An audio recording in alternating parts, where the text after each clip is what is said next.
Yes guys, तो कैसे आप लोग बताना चाहूंगा। आज जानते हैं बेसिकली क्या बुल वापस आ गया मार्केट में और मार्केट वापस ऊपर जाने वाली है या फिर कुछ और डिफरेंट होगा या फिर प्राइस रीटेस्ट हो रहा है, क्या है बेसिकली कंसर्न। और मार्केट में बहुत सारा सोच रहा चल रहा है बेसिकली, क्या बुल वापस आ रहे हैं या फिर मार्केट में कुछ प्राइस टेस्टिंग है एंड और उसके बाद साथ ही साथ क्या प्राइस 18,600 तक जाएगा, 18,000 तक जाएगा, क्या टारगेट होगा, क्या बेसिस पॉइंट होंगे निफ्टी का, एवरीथिंग बताऊंगा डिटेल्स बाय डिटेल्स बेसिकली है क्या। और लास्ट वीक मैंने अपलोड भी किया था, लास्ट 2 डेज पहले मैंने एक चीज भी डाली थी अपने व्हाट्सएप ग्रुप पे, प्लस साथ ही साथ मैंने डाला था इंस्टाग्राम पे कि आपको अगर 16,750 अगर क्लोज दिखता है विद इन अ वीक तो देन डेफिनेटली आप नेक्स्ट वीक के लिए प्रिपेयर हो जाओ कि मार्केट 70,000 अप्रोच करेगा, और डेफिनेटली मार्केट ने अप्रोच किया। ठीक है, तो कोई दिक्कत नहीं है, आपको बताऊंगा मैं बेसिकली है क्या और मार्केट का फंडा क्या और मार्केट कर क्या रही है। बेसिकली इन्फ्लेशन रेट बढ़ेगा कि नहीं बढ़ेगा, ऐसा सब कुछ जो भी जानकारी है सब कुछ बताऊंगा डिटेल्स बाय डिटेल्स। तो स्टार्ट करते हैं और बेसिकली जानते हैं है क्या। तो देखो, big bull is back, heading बहुत ज्यादा वैसी है कि बिग बुल इज बैक, यानी कि मार्केट में 18,600 का लेवल बहुत जल्द ही क्लोज करने वाला है, राइट। तो 18,600 क्लोज होगा या नहीं होगा उसके बारे में बताऊंगा, साथ ही साथ जानोगे कि बिग बुल आए हैं या प्राइस रिटेस्ट हो रहा है, एवरीथिंग। तो उससे पहले मैं आपको एक पॉइंट बताता हूं कि देखो, इन्फ्लेशन रेट में मार्केट ने ये कहा है अभी जो यूएस फेड की रिपोर्ट आई है उसके हिसाब से अभी तो कोई बात नहीं करी गई है, बट ऐसा कहा जा रहा है एनालिस्ट का प्लस एक इकोनॉमिक्स का। इकोनॉमिस्ट कहते हैं कि आपको जो ऐसा मार्केट का मान के चलो तो 0.75% का इन्फ्लेशन रेट मार्केट को इंक्रीज करना है यूएस फेड की रिपोर्ट के अनुसार, यानी कि जुलाई मंथ के एंड तक होना चाहिए था, बट लेकिन वो चीज नहीं हुई है, राइट। तो आई थिंक अगस्त के मिड में हो या फिर अगस्त के लास्ट तक, ऐसा अवेयरनेस है लोगों के पास। तो आई थिंक मार्केट को डीप नहीं जाना चाहिए, और अगर मार्केट डीप जाती भी है तो बेसिकली पहला या तो फूड में जाएगा या फिर दूसरा आप एनर्जी सेक्टर में देखने को मिलेगा वो चीज। ठीक है, तो दो ऐसे पॉइंट्स हैं जहां पे कि आपको मार्केट लूज करता हुआ दिखेगा, लाइक कि इन्फ्लेशन रेट वहां पे बढ़ेगा तो मार्केट में उसमें कैश है तो आई थिंक कवर कर ले, अगर नहीं होता तो मार्केट में लूज करता हुआ स्टॉक दिखेगा, पर वो दिखेगा फूड्स एंड एनर्जी सेक्टर में। बाकी के स्टॉक तो ऑलरेडी अगर आप देखोगे तो आईटी सेक्टर भी उठा नहीं है, बूमबैक पे नहीं आया, बेसिकली नॉर्मली चल रहा है वो भी जो भी वैसे जैसे चल रहा था एंड ऑल, खाली बस सही हो गया है कि मार्केट गिर नहीं रही है, एक स्टेबल हो गई एक जगह पे जाकर के। बट आप ऐसा देखो कि यार देखो मार्केट क्या है ना कि आईटी सेक्टर एक गलत न्यूज पे मार्केट सीधा ही बूम बैक मारती है और एक सही न्यूज पे मार्केट ऐसे सीधा बूम बैक मारती है। तो ऐसा और ऐसे में भी कोई कंडीशन नहीं है कि हम आईटी सेक्टर की ओर मूव करें, बिकॉज ऑफ दिस कि अभी हमें क्या करना है, पैसे को इन्वेस्ट करके प्रॉफिट कमाना है। पर आईटी सेक्टर मुझे नहीं लगता कि अभी स्टिल कोई ऐसी अपॉर्चुनिटी आने वाली है नाइट ओवर द नाइट कि आपको प्रॉफिट मिले डायरेक्ट 400 का विप्रो 800 रुपये हो जाए, ऐसा नहीं होगा।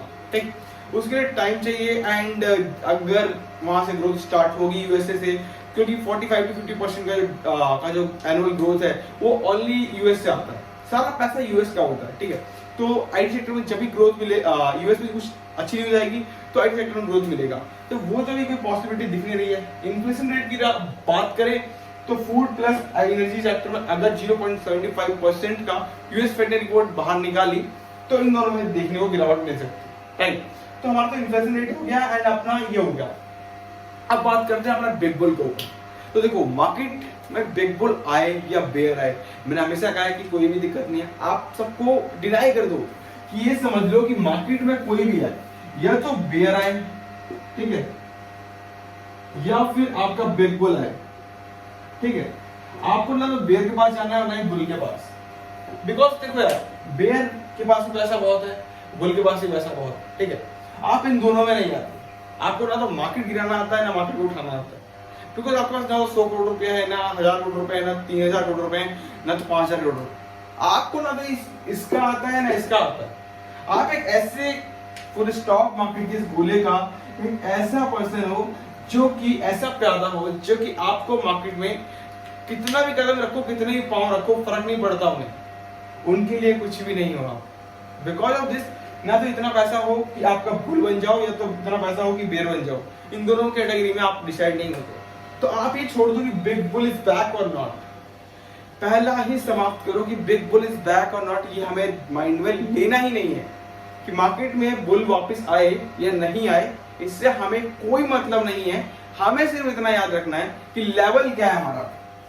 अगर मार्केट का लेवल ये बोल रहा है कि मार्केट का ग्राफ इस जगह पे और इस जगह पे इंटरसेक्ट कर रहा है रेजिस्टेंस प्लस ये सपोर्ट, तो हमें इस सपोर्ट और इस रेजिस्टेंस पे ही वर्क करना है। हमें ना तो इधर से इधर जाना है और ना इधर से इधर आना है। हमें इन दोनों के लेवल के बीच की बात करनी है, बिकॉज हमें पता है कि इसमें होने क्या वाला है, बट इसके ऊपर और इसके नीचे हमें दोनों नहीं पता। तो जब अगर दोनों पता ही नहीं है तो हम क्यों चले? फ्यूचर नहीं पता तो प्रेजेंट पे काम करने में अच्छा है ना, कि हम प्रेजेंट इसके ऊपर वर्क करें तो मे बी ये फ्यूचर और इधर वाला फ्यूचर दोनों सही हो पाए। अगर हम इस पे वर्क करना छोड़ के इधर वर्क करें और इधर वर्क करें तो हमें जब पता ही नहीं था तो हम वर्क किस पे करते, राइट? तो हमारा तो लॉस ही होना है, चाहे इस साइड हो चाहे इस साइड हो, और साथ में हो सके तो यहाँ भी हो जाएगा, बिकॉज हमने इस पे तो वर्क ही नहीं किया ऑलरेडी। तो इसलिए देखो सपोर्ट लेवल टू लेवल चलो बेसिकली कि रेजिस्टेंस क्या है, सपोर्ट क्या है, उसके हिसाब से वर्क करो मार्केट में। मार्केट में बहुत सारे पर्संस हैं, आप कुछ भी नहीं हो मार्केट के लिए, तो बुल और बेयर को छोड़ दो कि ये मार्केट में होते हैं, वो जिनके लिए होता है वो उनके लिए, ठीक है। बट लेकिन आप एक नॉर्मल पर्सन हो, एक आम आदमी से जब मार्केट में आता है ना, उसको इतना पता होना चाहिए कि मुझे अपने प्रॉफिट पे लेके जाना है। किसी कंपनी में इन्वेस्ट कर रहा हूँ तो लॉन्ग टर्म में इन्वेस्ट कर रहा हूँ, तो मुझे किस तरीके से माइंड ऑफ थॉट लेके चलना है, ठीक है। तो अगर आप ट्रेडिंग कर रहे हो इंट्राडे पर्सन के लिए तो उसके लिए बता रहा हूँ, या फिर ऑप्शन ट्रेडिंग या फिर फ्यूचर ऑप्शन कर रहे हो तो उसके लिए नॉर्मल है, कुछ भी नहीं करना है आपको कि बुल आए या बेयर। आपको क्या करना है, इसको और इस लाइन को सिर्फ याद रखना है बस। ये आपका रेजिस्टेंस रहेगा और ये रहेगा आपका सपोर्ट। ये दोनों लाइन आपको बस भूलनी नहीं है, ये रेजिस्टेंस एंड सपोर्ट। आप इन दोनों लाइन के बीच में चलिए, कोई फर्क नहीं पड़ता कौन सा बुल आ गया कौन सा बेयर आ गया। स्टॉक भी लेके चलोगे ना, अगर आपको दिख रहा है कि लेवल क्लोज हुआ है तो मार्केट में इतना बड़ा ही बुल आ जाए ना, मार्केट यहां नहीं जाएगी, मार्केट यहीं आएगी। बस आप सपोर्ट और रेजिस्टेंस के साथ लेके चलिए, जो ग्राफ अप्रोच दिख रही है वो लेके चलिए। ये नहीं कि आप रेजिस्टेंस के लिए भाग रहे हो सपोर्ट में जा रहा है, ऐसा नहीं। आप जो दिख रहा है उसके साथ चलो, आप अफवाहों को मत तोड़ो, आप देखो एनालाइज करो, कैंडल को देखो, समझो कि बेसिकली है क्या, मार्केट किस चीज को अप्रोच कर रही है, रेजिस्टेंस का अप्रोच कर रही है, सपोर्ट का अप्रोच कर रही है, दोनों के पीछे कारण क्या है, एवरीथिंग। जब तुम्हें इसका पीछे का कारण और इन्वेस्ट करने का पर्पस पता होगा ना, और आपको लेवल पता होगा, तो आप वो इन्वेस्टमेंट करोगे या फिर वो ट्रेडिंग करोगे जो आपको आता है। ये नहीं कि आपको तुक्का लगाया, ऊपर गई तो पैसा, नीचे गया तो पैसा। देखो उसमें कुछ नहीं होता, मैं बताऊं पैसा लूज होता है, नॉर्मल कुछ नहीं होता। देखो अगर आप मान लो कि ऑप्शन ट्रेडिंग, आप अगर ऑप्शन ट्रेडिंग कर रहे हो तो नॉर्मल बताओ क्या है, फ्राइडे को आपका प्रीमियम जब लॉन्च होता है ना, फ्राइडे को, तो आपको क्या आपको 400 रुपए का प्रीमियम मिल रहा होता है, ठीक है। आप ट्रेडिंग करते हो किस बात पे कि आपका रेजिस्टेंस से सपोर्ट है, आपने एक वीक का ले लिया एंड उसके हिसाब से सपोर्ट और रेजिस्टेंस से वर्क कर रहे हो, ठीक है। और आपने बोला कि यार मार्केट बुल है, ठीक है, और मार्केट बुल है तो ये मार्केट का पॉइंट ना ऊपर जाएगा, इस रेजिस्टेंस को क्लोज कर देगा। मैं बताऊं आपको क्या होता है कि इस रेजिस्टेंस को क्लोज करे या ना करे, ये 400 रुपए ना आपके कब जीरो होते हैं वो आपको भी नहीं पता होता। बिकॉज पहली बात, मंडे को जब मार्केट खुलती है ना, तो जो आप ये स्क्वायर ऑफ करके अगले दिन के लिए कैरी फॉरवर्ड कर लेते हो, तो ये आपका पहले से 100 रुपए कम हो गया, यानी मार्केट में बचा 300 रुपए आपका, ठीक है। और जब मार्केट में बचा 300 रुपए आपका स्टॉक ऑप्शन ट्रेडिंग का प्राइस, तो उसके बाद क्या पॉसिबिलिटी है कि आपका स्टॉक यहां पहुंच जाएगा, और क्या पॉसिबिलिटी है कि 300 रुपए वाला अमाउंट आपका 400 वापस हो जाएगा? बताओ, पॉसिबल है? आप वो काम ही नहीं कर रहे जो कि बेसिकली करना है। मार्केट में क्या करना है, दिन का एनालाइज करो ग्राफ, नॉर्मल आपने एनालाइज किया ग्राफ को और जाना कि बेसिकली रेजिस्टेंस क्या है, ठीक, फिर जाना सपोर्ट क्या है, इन दोनों के बीच में क्या है और कहां पे कौन सी लाइन टूट रही है। रेजिस्टेंस टूटा तो रेजिस्टेंस वर्क करेंगे, सपोर्ट टूटा तो सपोर्ट वर्क करेंगे। अब यहाँ पे ट्रेडिंग होती है, बट यहाँ पे क्या है, एक तुक्का है कि आज पैसा लगा, किस्मत पैसा डबल। आपने थोड़ी सुनी है ना, 21 दिन में पैसा डबल, 21 दिन में पैसा डबल। सर वो 21 दिन में पैसा डबल नहीं होता, वो यहाँ पे जाता है। फिर 400 रुपए का अमाउंट 350 बचता है, अगले दिन 250, उसके लिए 200, उसके बाद सीधा 50 पहुंच जाता है। तो जब प्रीमियम डीके होता है उसका तो कोई फायदा मिलता नहीं आपको, लॉस ही लॉस होता जाता है आपको। तो यार कैरी फॉरवर्ड क्यों लेना है, करना है तो अपने को ऑप्शन ट्रेडिंग इंट्राडे में करेंगे, क्या दिक्कत है। अगर हमने मार्केट में ट्रेडिंग करनी है, बिल्कुल ठीक है, ट्रेडिंग करो, प्रॉफिट कमाओ, बिल्कुल। मैं नहीं कहता कि आप लॉन्ग टर्म इन्वेस्ट करो, बिल्कुल करो, बट मेरे हिसाब से जब हम इसको जानते हैं कि ये चीज कहां पे कैसे चल रही है, या फिर ये चीज कैसे कहां पे कैसे चल रही है, तो इस चीज को वर्क क्यों नहीं कर रहे? हम रेजिस्टेंस और सपोर्ट का क्यों नहीं लेवल देखते? हम ऐसा क्यों करते हैं कि बुल आ गए तो भागना है, बियर आ गए तो भागना है? हमें भागना ही नहीं है भैया। ये बुल आए अपनी जगह ठीक, बियर आए अपनी जगह ठीक। हमें तो स्टॉक मार्केट में यही जानना था ना कि हमें ट्रेडिंग करनी कैसे है, हमें ट्रेडिंग करनी कैसे। तो हमें ट्रेडिंग करने के लिए रेजिस्टेंस और सपोर्ट पता चलना चाहिए। सपोर्ट और रेजिस्टेंस के ऊपर वीडियो बना दिया है, वहां जाइए, चेकआउट करिए, देखिए बेसिकली है क्या और समझिए। और बस ये समझ लीजिए कि बिग बुल कहीं भी आए जाए फर्क नहीं पड़ता।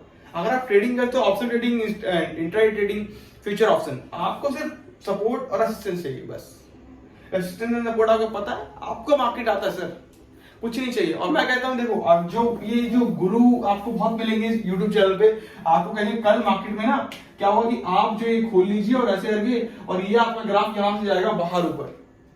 सर जो चीज ऊपर नहीं जाती दिख रही ना, तो मैं कहूंगा कि आपको जो दिखा रहा है ना, वो जो समझा रहा है वो भी गलत है। कोई कैंडल भी लगा दे, कुछ भी लगा दे, कुछ भी किसी भी टाइप का इंडिकेटर लगा दे, कुछ भी हो, मैं कहता हूं आपको सिर्फ 3 इंडिकेटर, आप सिर्फ एक वॉल्यूम देख लो कि मार्केट का है क्या, कितने परसेंट बाइंग रेट है, कितना सेलिंग रेट है, ठीक। उसके बाद देख लो सीधा वीवेप, मार्केट का पता चल जाएगा कि मार्केट में क्या वॉल्यूम के साथ क्या वीवेप चल रही है, ठीक। वीवेप के ऊपर जाए मार्केट अपने तरीके से ट्रेड करो, वीवेप के नीचे सीधा सपोर्ट लेवल टच करेगी।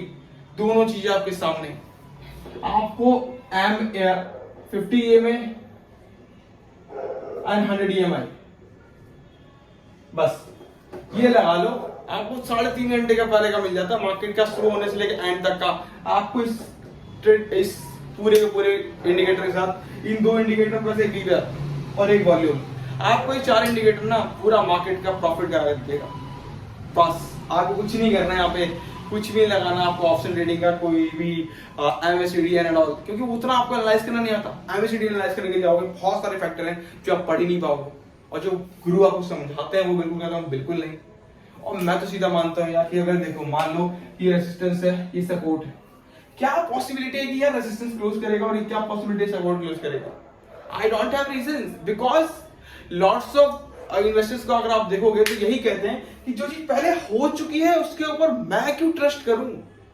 अगर जो चीज मार्केट में ऑलरेडी घट चुकी है, क्या प्रोबेबिलिटी है कि वो अभी और होगी? हम एक एक्सपीरियंस ले डेटा निकाल करके हम एक एनालाइजेशन करते हैं कि मार्केट ऐसा कुछ करेगा, हमारे पास कंफर्मेशन नहीं होती है। हो सकता है मार्केट का हमारा कंफर्मेशन कहता हो रेजिस्टेंस क्लोज करेगा, मार्केट सपोर्ट में घुस जाती है, हम क्या करें? हमने तो एक डेटा के अनुसार बताया था ना, right? So please be confident, right? And उसके बाद अपने आप को ट्रेडिंग करिए, अच्छे से करिए, दिमाग लगा करिए। बिग बुल वापस है, कोई दिक्कत नहीं है। हाँ, अगर आपको 17,400 का लेवल क्लोज करता हुआ दिखेगा तो डेफिनेटली मार्केट 18,000 के लिए अप्रोच करेगी। उसके अलावा कुछ भी होता है, I definitely update you, no issue with that. 1800 cube और जाती है लाइन तो बताऊंगा क्या होने वाला है, नहीं होने वाला है, कोई दिक्कत नहीं। अगले एपिसोड में मिलेंगे नए स्टॉक के साथ, एक नए 2 रूल्स जानेंगे वॉरेन बफेट के ऊपर। अगर वीडियो अच्छी लगे तो लाइक कर लीजिएगा, शेयर कर लीजिएगा। Thank you so much guys, मिलते हैं नेक्स्ट वीडियो में, तब तक के लिए जय हिंद, जय भारत।